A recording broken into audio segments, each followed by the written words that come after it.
Hello, my beautiful friends. Welcome back to another video.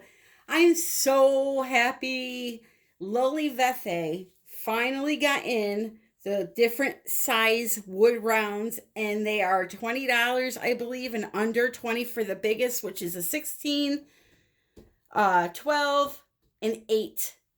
So if you've ever bought a wood round, you know they're pretty pricey. So this makes me very happy because I love to pour on wood, not only for acrylic, but especially for resin, which I am going to be really pumping out some resin projects in the next few days. I'm working on bling bling projects with textures, all kinds of things. So, but for today, I figured I would do a simple pour on one of these wood rounds. I'm going to use the biggest one because go big or go home, right? And I just love them. They're not MDF, and the backs are hollowed out, so they make for easy hanging right off of a little push pin or a little tiny nail in the wall. Very simple, okay? So we're going to pour on this big boy right here. I'm going to set up and we're going to jump right in. Our colors for today, I am using Primary Elements. I have a code. It is Tammy Anderson Art 120. Go to Colourarte.com and pick up these colors. They are magnificent. And what is so fun about these colors is you could be like a little chemist and make your own specialty colors. So what I did for this color here, and I'm going to put the flash on to help you see it. I made this beautiful deep teal blue color by mixing together a little bit of azurite and a little bit of the peacock feather. I have the flash on for you to see. Now, these are not your normal mica pigments. These are mica that are saturated with color, okay? So if you were to take this color and throw it in a glass of water, it would totally dissolve. Whereas if you took like a soap-making mica, which we'll say Pearlex is like a soap-making mica, it would not dissolve fully, okay? So they are saturated with color. So that's the first color I made. Then I took let's see here, twilight, nope, cranberry, and jasmine. And I made this deep,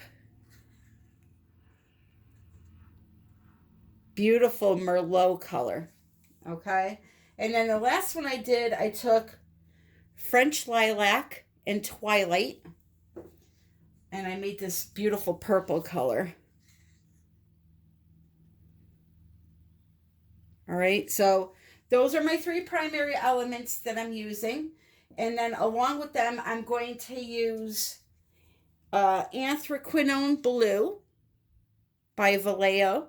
So it's just your deep blue color. Then I have muted violet by Golden. I'm sorry, not Golden. Liquitex Soft Body. And then I have a dioxizine purple, which I didn't. Dioxazine purple is a lot darker than this purple. I just didn't add a lot of it in there. I just wanted a nice, pretty purple. So that's what I have there. So now I'm going to take my white base paint and I'm going to pour it right in the middle, just like so. I'm going to tilt it all around. Now, this is an important thing to remember when using any type of wood. You should always seal in your wood, especially if you're not using resin to coat your painting with after. I always use resin afterwards. So I'm not too worried about little tiny air bubbles breathing because you won't see them in the end. But your wood can warp if you don't have it drying the right way. And things that you can seal your wood with would be gesso, house paint, like I'm doing right here. So I'm actually sealing this in with my house paint. spray paint, multiple layers of spray paint, acrylic paint, actual wood sealant, kills. There's all different things. But if you're going to be doing resin work on these, you definitely need to seal them. Acrylic pouring, I highly suggest you seal them also, just to prevent any type of additional, like, there's a tendency that they can warp if you don't have them supported fully around the edge like I do. So yeah, you should definitely seal them in.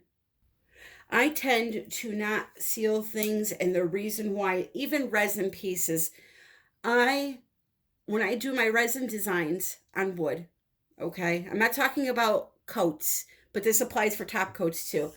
I always do a minimum of 2 layers, always, because whether you're using the canvas or wood, the edges never really fully coat well unless you do 2 layers. So if I am going to do 2 layers anyway,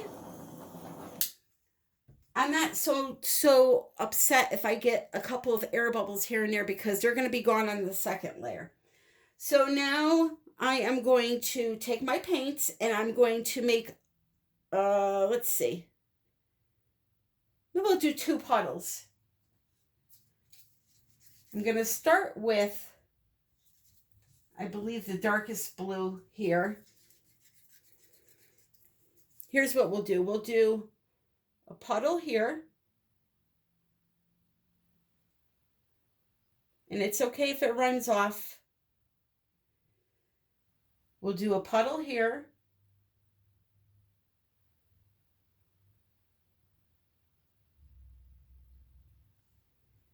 And a puddle here.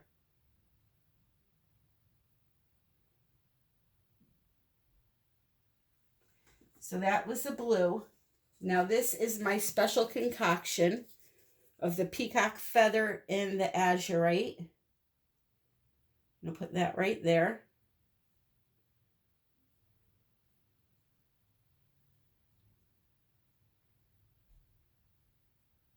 And as I said, if it goes off the edge, it's fine.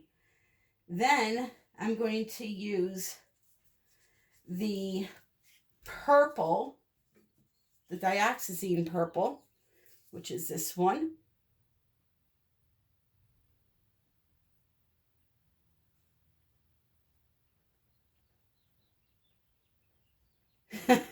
If you hear a weird sucking noise, that's my cat in the corner. Great time, Mia, to start cleaning yourself. You can imagine what everybody's thinking.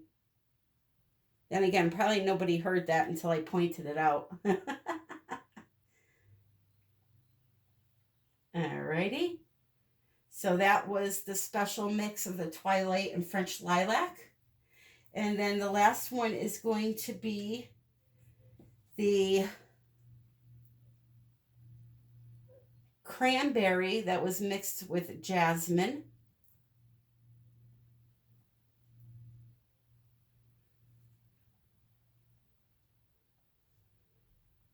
And then the muted violet.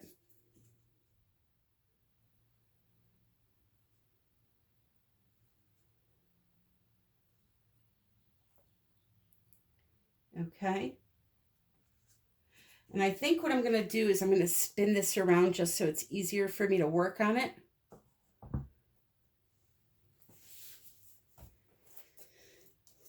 And then I think I'm going to put a little tiny bit more of the blue mixtures. Not a lot, just a little bit, just to bring them to the forefront.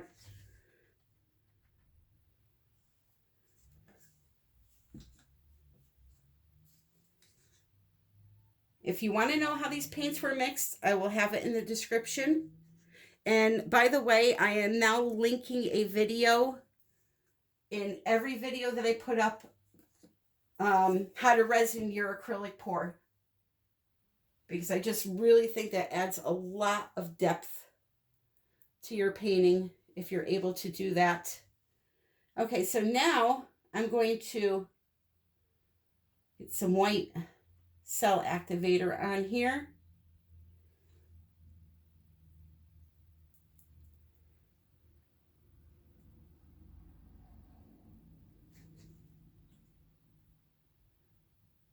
And it's going off the edge on me.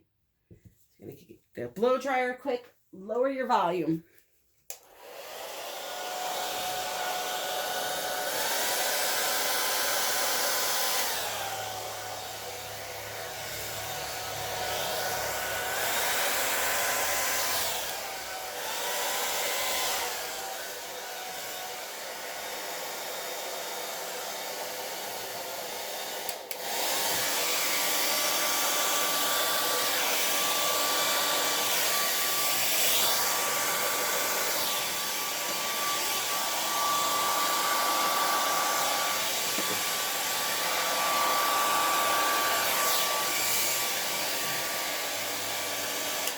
Alrighty. That is looking gorge. Looking gorgeous. I hope you guys can see that. Now I'm going to get my airbrush and just help the edges a little bit, and we will be done. This airbrush is my best friend. I absolutely love it. It's very inexpensive as far as airbrushes go, and it works amazing. I have it in my Amazon shop. It's a master airbrush. Do not be afraid of airbrushes. This is literally an airbrush for dummies. You plug it in and you push this little button here and air comes out. Now, sure, there's all kinds of pressures that you could try to figure out and this and that, but for this, it works just fine.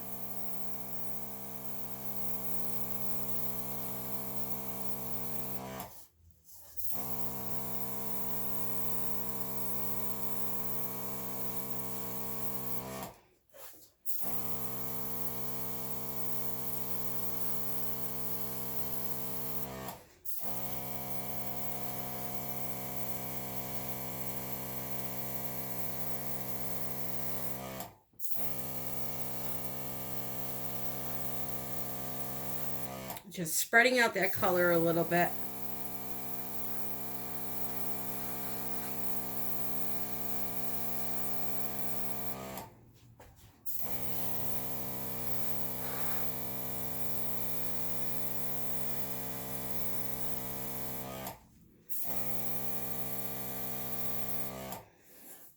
Okay, and I'm done. I'm leaving that. I love it.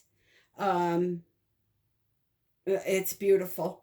And like I said, once I get the resin on there, it's just going to be beautiful. Okay, let me give you a look at this.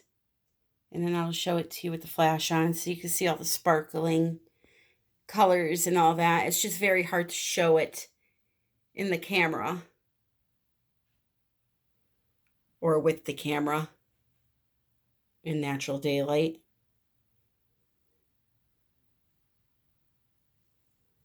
So I really, really love it.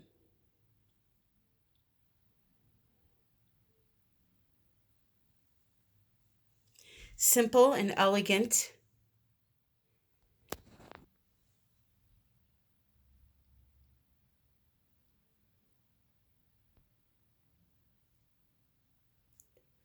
Oh, I love that color that I made.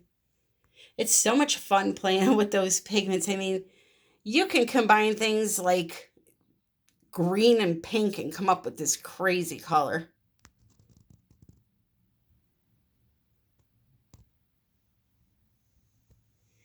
So anyway, I hope that you enjoyed this video. If you did, would you please subscribe to the channel?